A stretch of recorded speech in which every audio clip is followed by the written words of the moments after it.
pouvez vous présenter? Pierre-Étienne Bardin, Chief Data Officer du groupe La Poste. Ok, très bien. L'IA souveraine aujourd'hui, qu'est-ce que ça représente pour la Poste?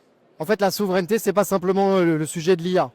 Aujourd'hui, la vraie question qu'on se pose, c'est notre niveau d'indépendance par rapport à des technologies qu'on ne pourrait pas maîtriser. Comment on gagne en autonomie? Ça commence tout d'abord par la donnée et la protection de nos données et la manière dont on a confiance dans leurs hébergements. Et donc, pour nous, la souveraineté, c'est clé. Et c'est pour ça qu'on a construit l'offre NumSpot, qui est notre cloud souverain avec de Capest, mais également avec la Banque des Territoires, avec Dassault Systèmes et avec Bouygues Télécom. Après, une fois qu'on a mis sous contrôle nos données et donc on gagne en souveraineté, se pose la question de l'IA souveraine. Sur quel processus, sur quel cas d'usage je dois nécessiter de la souveraineté, et donc à ce moment-là, on utilise des solutions qui sont françaises ou qui sont européennes, et sur quelle solution je n'ai pas besoin forcément de cette souveraineté, et donc là, on peut utiliser des solutions qui sont de type américaine. Mais toujours en gardant à l'esprit ce niveau de dépendance, l'autonomie qu'on doit avoir, surtout par les temps qui courent avec les turpitudes du gouvernement américain.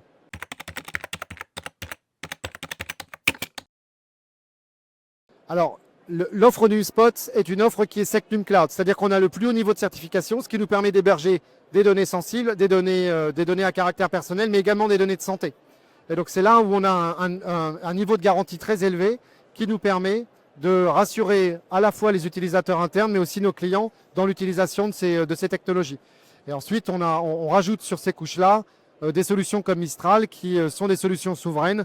Donc c'est là où on est capable de mesurer et de mettre en avant la confidentialité des données qu'on gère pour le compte de nos clients, pour les comptes de nos employés.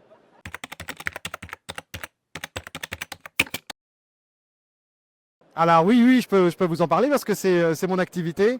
En fait, la stratégie IA, c'est avant tout de répondre à des cas d'usage métier, de créer de la valeur. C'est ça notre point d'entrée, mais c'est aussi une transformation culturelle. C'est comment j'accompagne les postières et les postiers dans cette aventure, comment je les rassure, parce qu'il y a beaucoup d'inquiétudes autour de est-ce que mon métier va disparaître, est-ce que mes enfants vont avoir quel avenir pour mes enfants. Et donc là, on a une charte data IA qui permet d'expliquer les principes éthiques d'utilisation de l'IA au sein du groupe La Poste. Donc ça fait partie des enjeux stratégiques. On crée de la valeur, mais l'IA est toujours au service de l'humain, que ce soit l'humain postière ou postier ou l'humain nos clients.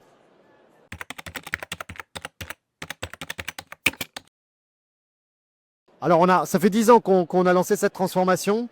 On a aujourd'hui des dispositifs qui sont des dispositifs d'accès. Objectif IA, 80 000 postières et postiers qui sont certifiés. Après, on a l'école de la data IA qui forme, et cette fois-ci de manière certifiante, diplômante, des postières et des postiers à la data ingénierie, à la data science, à la data analyse ou product owner data. Donc vraiment des parcours qui permettent d'évoluer, d'avoir des plans de carrière vers ces métiers-là. Et entre les deux, vous avez la Data Academy qui forme les cadres dirigeants, les managers. Et vous avez plein de formations qui sont des formations où je vais rajouter de la dimension data à mon métier. Mon métier ne bouge pas, mais je vais avoir des connaissances en data science, en analytique poussée, en data visualisation, en data management. Donc voilà l'éventail en fait de l'offre d'acculturation et de formation qu'on a mis en place au niveau de la Poste.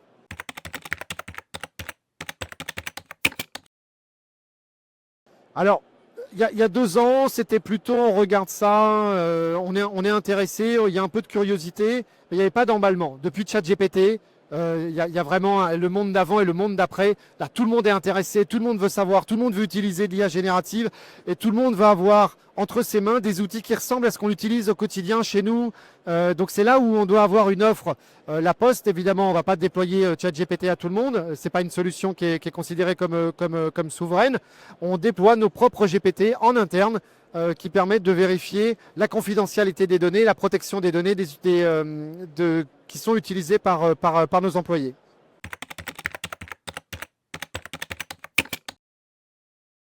Alors, le taux d'adoption, on est à plusieurs milliers d'utilisateurs. On vérifie quand même l'impact, le coût, et on vérifie l'impact énergétique, la frugalité, c'est quelque chose qui est très important pour nous. L'idée n'est pas d'avoir une explosion des consommations énergétiques de nos data centers.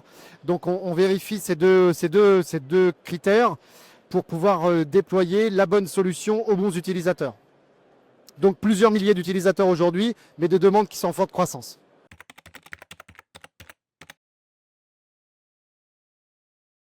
Ça fait 10 ans qu'on se transforme, ça fait beaucoup de savoir-faire et ce savoir-faire aujourd'hui, depuis en 2025, on le met à disposition au travers d'une offre de service en s'appuyant sur ProBayes, sur Open Value, sur DocaPost. On crée une offre de service à destination des organisations publiques et privées. Donc ce savoir-faire qu'on a mis en place pour transformer le groupe La Poste, il est maintenant disponible pour tous, celles et ceux qui souhaitent se lancer dans cette aventure ou gagner en maturité sur la data IA.